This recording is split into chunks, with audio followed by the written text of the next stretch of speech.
Welcome everyone to Beyond the Adventure. Today's episode is the Keystone Arches and Waterfalls, and let's get started. So opening this episode up here, I wanted to show you guys the mountain range off in the distance. Now this episode actually takes place in the Berkshires, which is the westernmost part of the state of Massachusetts, closest to the New York state line. While I'm doing a little explanation here in the background, I'm just basically explaining to you guys that I've tried to find this specific waterfall a couple of times before in the past. A few times on a motorcycle, I have never been able to pinpoint exactly where it was. But with a little bit of research, I determined it was located near that cement break in the steel guardrail that is over there. So I parked over on the side of the road, I believe it is Route 20, and headed over up here. It had just rained the day before, so all the ground and the rocks and everything were extremely wet. It is kind of a steep hike right next to the highway to get up to where like the actual, I guess would be trail of the waterfall is located. Now when you're heading up to the top of the waterfall, you're going to gain about 100 feet in elevation, and it is very steep in some spots, so I wouldn't recommend bringing young kids out there. But anyways, here's a little information from NewEnglandWaterfalls.com. It's a website about waterfalls in Connecticut, Maine, Massachusetts, New Hampshire, Rhode Island, and Vermont. So Goldmine Brook Falls is located in Chester, Mass. It is fed by Goldmine Brook. The tallest drop in the waterfall is 45 feet. Like I said before, you will gain 100 feet in elevation when you are hiking up there, and it is a 0.1 mile one-way walk. So you're going to be doing about a quarter of a mile by the time you hike all the way up to the top of the waterfall and go all the way back to the parking lot. There's not really any swimming or anything like that available in the area right around here, nor would I recommend swimming in there. A couple of the pools looked kind of dirty, just murky water that's been sitting in there. This was an extremely tight passage to get back to this area. To get you guys this shot right here, like I said, everything was extremely slippery, and you probably had a good 2 or so feet to maneuver, and I had the backpack on and everything like that. But very, very cool waterfall, very Lord of the Rings-ish reminiscent, or that's what it reminds me of. So here is the highest drop of water, which is a 45-foot drop. Now the type of waterfall this is considered a plunge and horsetail, which means that the water actually goes into multiple separate pools before horsetailing into smaller pools and then dropping down again and then horsetailing. You see what I mean? That water looked a little brownish, a little tanned from the tannins and the wood and everything, and the forest there, like when you put a piece of driftwood in an aquarium, the aquarium turns brown. Same basic thing, it's just some water that only a little bit of water goes in there to mix it up. So anyways, heading out of the woods here and heading back down to the parking lot. Like I said, there really isn't a trail in that area. There's a couple spots where you see people do walk, but as far as like a marked trail or signs leading you to there, there is nothing like that. So here we are actually heading to the second stop of the day. Now, I had put this in the GPS, and there really isn't that good of cell phone reception out there. This is up in the mountains, and I have Sprint, so for some reason or another, it just doesn't seem to work out there. So you'll actually see I do end up getting lost. You'll see I will take a right in a second. Here at the end of the road is a museum for the railroad that is actually here. Unfortunately, it was not open on the day that I was here. It was also extremely cold out that morning. I think it was something like 38 degrees or 28 degrees, 29 degrees. It was the coldest morning we had yet in the month of October. And luckily I brought my gloves, because holding the aluminum tripod is not fun when it is that cold outside. So here I am heading up this nice mountain here.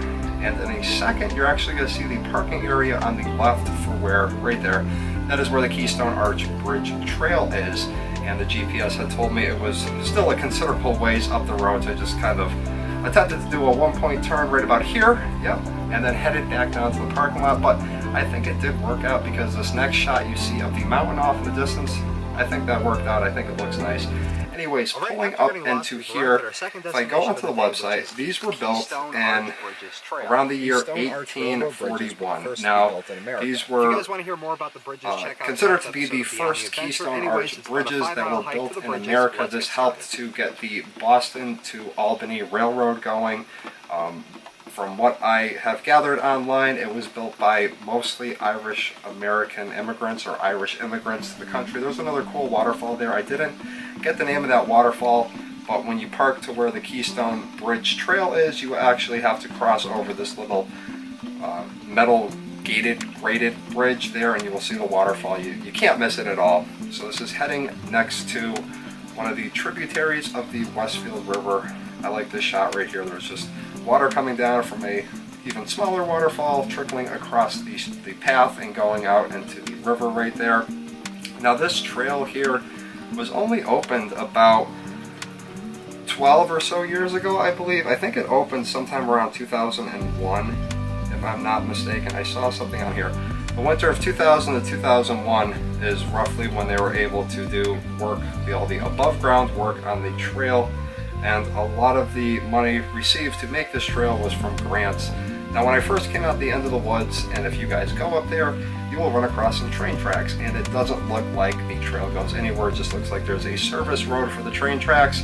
If you go to the right and continue on there for quite a while, you will actually run up to where the next split off into the woods is. It's very hard to miss because when you go around this certain bend, the grade on the track just goes straight up the mountain, so you'll just tend to veer to the right there. Now right when you get over into the woods, there is a small bridge that's kind of hard to get down, kind of hard to see.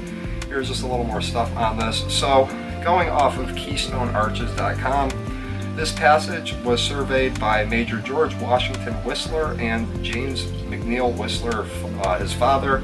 It was so steep and remote, it was said to be impossible, and it was as ridiculous as a railroad to the moon. They began work on this, and following the west branch of the Westfield River, gave the railroad builders the lowest altitude crossing of the Berkshire Range, which is why they chose to build the bridge there, because it was the easiest way for the trains of that time to make it up the hill without exerting too much steam, exerting too much, wasting too much energy. Now you can see at one point in time the train actually moved over, and that is where the new tracks are located now. They're on the other side of where this Keystone Bridge is. They have a eastbound track and a westbound track, and luckily when I was up there, though it was too windy to fly the drone, as you can see in the shots here, the train just did happen to go by, so I think that made up for the not being able to fly the drone there. I am going to get up there at some point in time in the near future and hopefully fly the drone. I just didn't want to risk it with random gusts of wind. We're getting like sustained gusts of 20 to 25 miles an hour that day, with gusts that could reach upwards of like 35 miles an hour, so I didn't think the Mavic would handle going under the arches that well. If a strong gust came in and there was, leaves, you can see all the leaves flying around. I was kind of afraid one of them would go into the propeller or something like that and knock the drone out of the sky. Very cool shot, not really accessible to get down there. There are some shots online where people have been in kayaks. There's that other bridge I was talking about. So right when you cross over right there, that is where you can see the other bridge. So here's what I'm talking about, where I kind of followed like the access road to the trains, and I don't think you're supposed to do that. I didn't see another side path that said, follow this trail to the Keystone Arches or something like that. So that's, naturally I just walked out to the end of that trail and there was nothing there, so you kind of follow the road because it looked traversed. Anyways, there's another shot of that waterfall that you see when you enter here. Now I'm just heading back to the truck to take you to the final destination of the day. Now, if you were to go out here on a day trip, you could do all three of these within, I'd say, about 4 hours. If you went to all the different locations that I brought you to today. If you went to the first gold mine, Brook Falls, it takes about 15 minutes or so to get from there to the Keystone Arches. Then it takes about 10 minutes to get from the Keystone Arches to the next destination, which is the Glendale Falls. Now, Glendale Falls actually has a Wikipedia page, and it is a waterfall and an open space preserve in Middlefield, Massachusetts. Now, adjacent to the falls on the north side lies the stone foundations of an 18th century grist mill operated by the long-defunct Glendale Farm. The farm was established in the early 1770s by a future Revolutionary War veteran named John Rhodes. Now, in 1 second here, I'm going to end up taking a left. Now, this was a cool little, not well-maintained road. There are people that live on this road. You can see there's mailboxes and stuff scattered throughout, but it was just a gravel road. I believe parts of it are seasonal because there are certain signs that say, this road is open, and you can clearly see where somebody can stick a sign on top of it to change it to the road being closed. There's a couple of steep hills going through here. There's a really cool little bridge that was right there. And like I said, this whole road is gravel, and there are two very small parts that are paved on it.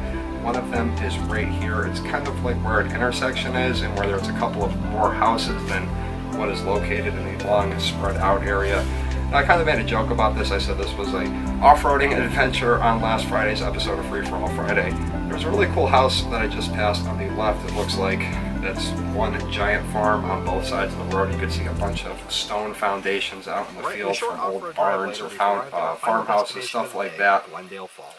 Anyways, the first shot that I had here, not this shot, the next shot, so the second shot that I had here, I don't show you guys, but there were 3 random folded up aluminum chairs sitting there, like chairs that you'd see inside like a, you know, like a convention meeting or something like that, you know, just they weren't outdoor chairs. Anyways, very, very cool waterfall, and this is one of the longest cascading waterfalls in the entire state of Massachusetts, and I'm actually shocked because I did not know that it was that close to me. I've taken you guys up to the Nightville Dam before, and it's only about a 15-minute drive away from there. So the fact that I've never heard of this before is just, I'm dumbfounded. When I was searching up the Keystone Arches, this actually popped up in between, so that's why I decided to go there. So the farm was not successful for long. By 1799, the property was sold and the roads were gone. So in 1964, they established this preservation right here. And I absolutely love that shot. Just the colors there, the dark green of the moss on the rocks, the dark green of the moss on the trees, and all the oranges and reds and yellows that the trees have with the leaves there. Awesome little waterfall. And you'll see in a second that there is a very well-maintained, well-groomed trail to get up and down the side of the waterfalls. They have like 4x4s in there so that it would stop erosion and everything. It's kind of like steps going up. Very, very cool shot right here. And then I kind of break off the audio because that was the end of the song and just play a little bit of the water running down the waterfall here. Like I said, one of the longest cascading falls in the entire state of Massachusetts, and I am completely shocked that is that close to my house. It's not that close, it's like a half-an-hour drive, but still, not knowing that it was there is really crazy. Anyways, I've taken you to a couple other waterfalls before in this state. If you want to check them out, I'm going to link them down below in the description. If you guys enjoyed this video, let me know by giving me a thumbs up, and I will see everyone on Friday for Free For All Friday. Peace.